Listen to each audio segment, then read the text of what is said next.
Have you ever been at rock bottom? Have you ever felt lost? Have you ever lost your sense of purpose or value? I'm William Tyler, and in this video, I'm going to explain the three crucial elements to my rebirth from rock bottom. Number one, Bedrock Sincerity. A great definition of addiction is any behavior in which we persist after negative consequences. I had to admit this with my relationship with drugs and alcohol. It was too much to pay. And I had to admit it with crime. And it was that way from the start. I had, the first time I got arrested, I was 9 years old. The last time I got arrested, I was about 40. They were too much. So why was I still doing the same thing over and over? Different plan, different self-talk, whatever I was telling myself. And what changed? Bedrock level sincerity. I had to, there's a difference between having another go at addiction one more time and between saying, hey, this is too much. This is too much, and I need something has to change. Well, with crime, it was the same thing. These were habits that had been buried and that had been buried so deep within me and for so long that I was caught up rearranging the effects, trying to change instead of getting down to the causes of, why was I a criminal? Why was I a criminal instead of, getting up and going to work every day? Why was I continuing in addiction and alcoholism instead of seeking sobriety and seeking help? The difference was, it's a pretty dramatic change in perspective. But this time at 47, when I paroled, I chose to get down to the causes of what had made me a criminal. And so I got into all different kinds of therapy. I had read all of these books.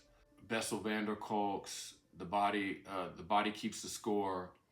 Gabor wrote a book called The Myth of Normal. Michael Brown wrote a book called The Presence Process, and it deals with healing, integrating childhood trauma. I dove deep into each of those books. I read them all more than once. The Presence Process, I've done it 5 times since I've been out of prison, and I did it once in prison.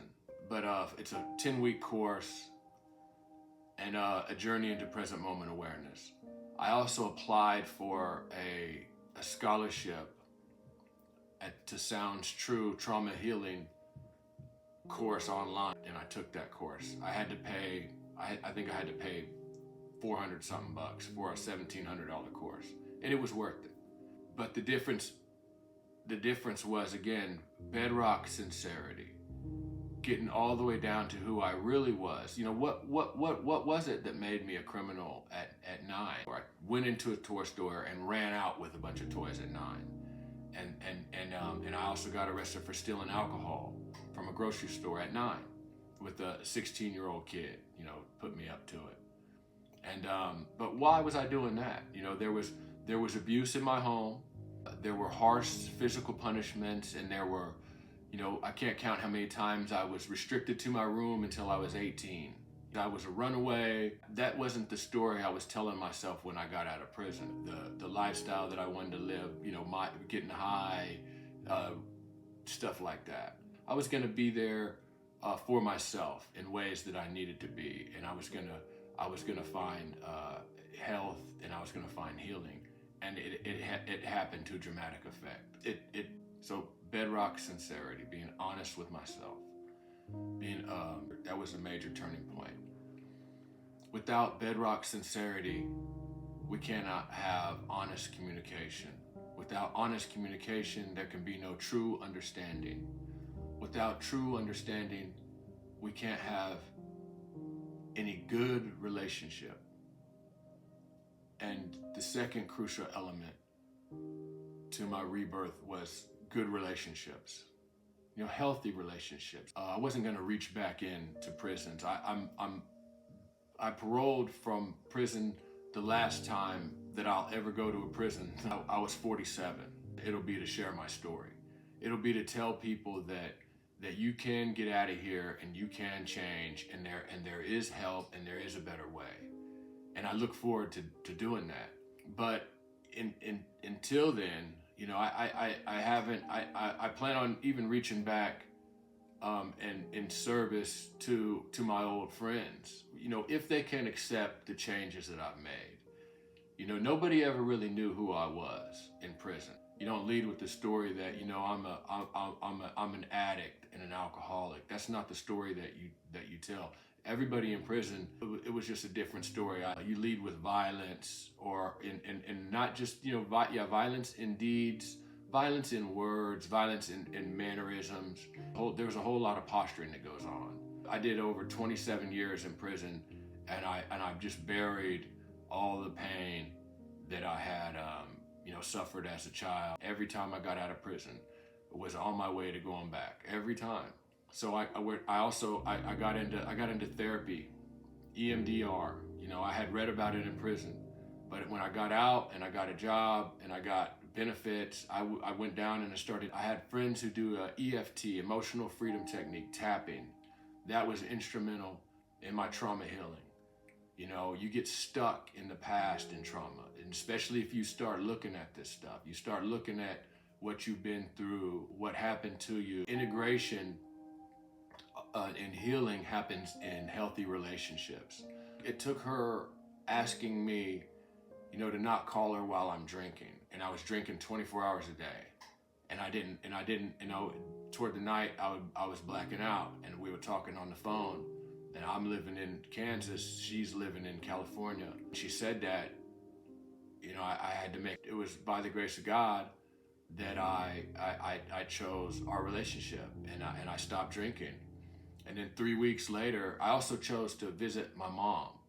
I got a ticket, $800. I got out in August, and so this is at Christmas. In December, I flew to Washington State and visited my mom and my sisters for Christmas. And when I came back to Kansas, my girl came out here and helped me get on my feet, helped me start a new life. That relationship was crucial. Every day we're talking on the phone. Then I got into 12-step recovery, and I got a sponsor. And so, and I'm on my third sponsor now. But those relationships were each crucial relationships. And then there are other people that are in the recovery community. The 12 steps were crucial to my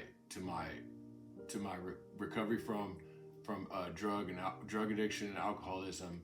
Also to clear away the wreckage of my past, to make amends to the people I had hurt. So now I'm at a point where I've either made amends to everybody I've hurt, or I'm willing to make amends to anybody who I've hurt. I've either made those amends if I've hurt somebody, or I'm willing to do it. I don't have any reservations about it. Clearing away the wreckage of my past. That's all about relationships. That's all about mending relationships. Also, it was major. So relationships, good relationships. I wake up every day and seek to have a relationship with my higher power. And I have a strong relationship with my wife. I have a good relationship with my coworkers. I just celebrated a year at a job. First time having a job for a year in my life. And I'm a union sheet metal worker. And I just finished my first year in an apprenticeship program. Guys I'm working with that are 18, 19 years old that are doing this, and they're in their first year. Couldn't be more proud of it. It's the best thing I've done in my life, and I love it. I love going to work. I love having a trade that I'm good at, working with guys. We're trying to get stuff done, and it's just good stuff. It's good stuff. those relationships have been vital. Without good relationships, there can't be any secure trust. Without secure trust, there is no enduring loyalty. And with no enduring loyalty, there's no reason to continue. I cut off all relationships that have any kind of drama. But don't analyze BS, don't entertain negativity, and don't argue with crazy. And that's loyalty. You know, loyalty to my ideals, loyalty to who I am becoming and who I want to be. And that's been major. So loyalty at work and in my home with my wife, community, loyalty, you know, cooperation. If I'm working with you, you know, towards something, and I'm not against you, that's loyalty. So I had to let go. I got in a prison gang young. I went to prison at 19. You know, that was the internal dialogue I was having with myself. Those ideals, you know, what it meant to be a part of that structure, part of that organization. And that was really, it was really in a way that I was really being disloyal to myself. It wasn't serving me. That was a difficult choice to make, to get out of a lifestyle that wasn't serving me. And that is loyalty. It from the other side of the perspective of the relationship, it can seem like disloyalty. That I'm not trying to represent, you know, somebody's idea of who I should be. But from this side of the equation, it's definitely loyalty. Those are pretty big deals.